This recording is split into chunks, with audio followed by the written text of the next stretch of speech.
আল্লাহর মায়ার শেষ নেই, তিনি মায়া সাগর। এজন্য মক্কার কাফির মুশরিকদেরকে বোঝানোর জন্য আল্লাহ প্রথমেই যে পরিচয়টা দিলেন, তিনি বললেন আমি দয়াময়।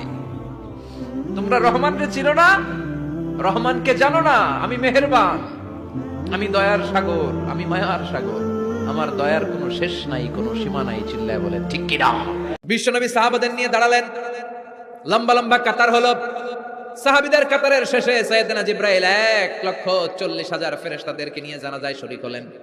বিশ্বনবী 4 তাকবীর দিয়ে জানাজা পড়লেন, আল্লাহু আকবার, আল্লাহু আকবার, আল্লাহু আকবার, আল্লাহু আকবার। 4টা তাকবীরের মধ্য দিয়ে জানাজা শেষ করলেন।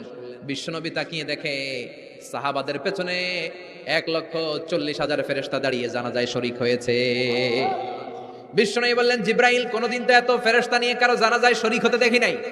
ঘটনা কি? কি এমন আমল ছিল আমার মুয়াবিয়ার, যে আমলের কারণে মুয়াবিয়ার নামটা আল্লাহর আরশে চলে গিয়েছে?